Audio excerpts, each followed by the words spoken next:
Boshlang'ich sinfda o'qirdim. Bo'yim biroz cho'zilib qolgan bo'lsa kerak, birinchi sinfda kiygan kiyimlarim to'g'ri kelmay qoldi. Bu ham yetmaganidek, onam shimimni qayergadir yamoq solib bersa, 2 kun o'tmay boshqa joydan sitilib ketardi. Qishda katta opamning qizil paltosini kiygandim. Akamning eski oyoq kiyimi bilan sinfni zo'rg'a tugatdim. Xullas, ota-onam yangi kiyim olib beradigan bo'lishdi.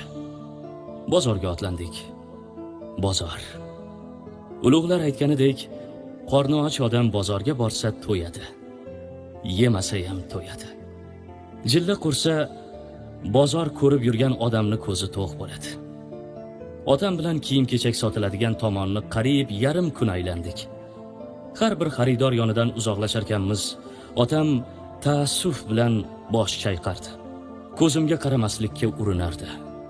Xullas, menga to'g'ri keladigan kiyim topildi.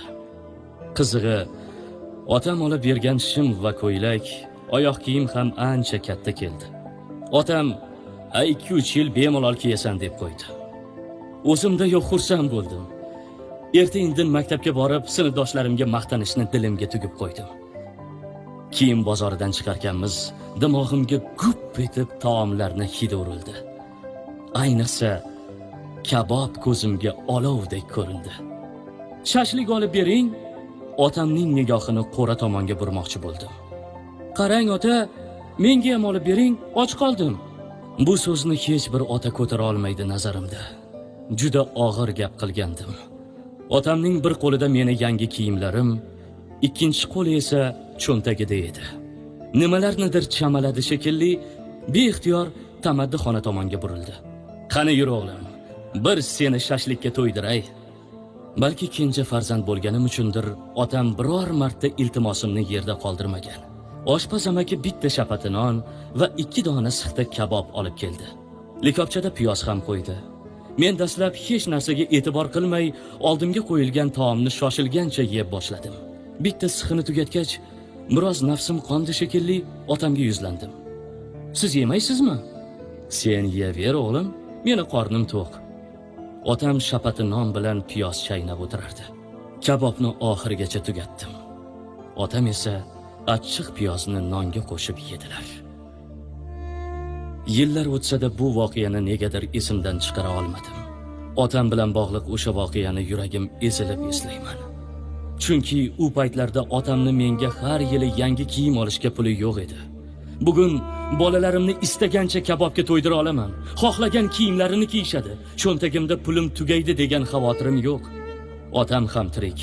Yaqinda o'sha bolalik iztiroblarimni eslab, otamga kabob olib bermoqchi bo'ldim. O'ylamang, bu bilan meni qarzim uziladi degan fikrdan mutlaqo yiroqman. Ammo insonda shunday hislar bo'ladiki, ularga izoh berib bo'lmaydi. Shunchaki yurak buni amr etadi. Zamonaviy restoranda otam ikkimiz o'tirdik. Dasturxonni 3-4 xil kabob bilan to'ldirdim.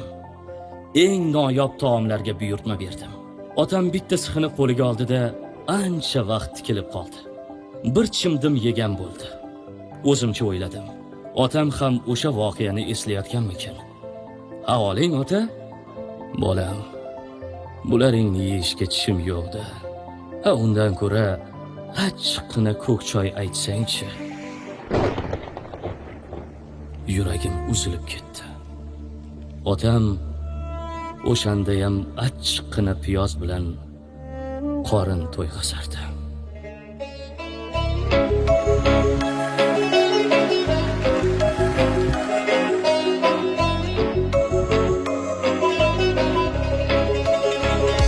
Sog'insam otajonim, izlayin qayerlardan. Sog'insam Nurjahonim, izlayin qayerlardan. Hovlimiz sahnasida izlari qolganmikan, o'g'limning ol yuzida izlari qolganmikan. dog'lari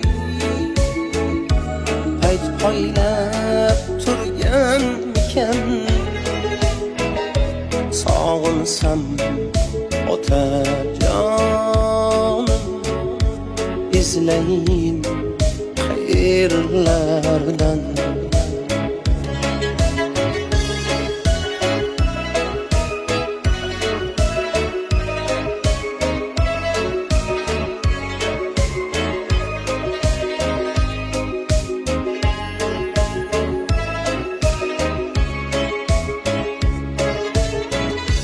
dasturxon yozilganda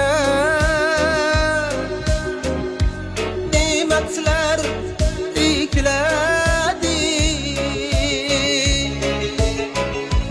termulib o'tiraman yuragim eziladi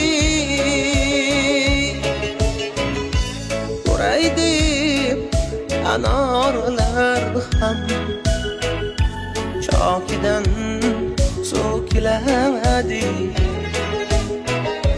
sog'insam otajonim izlayin qayerlardan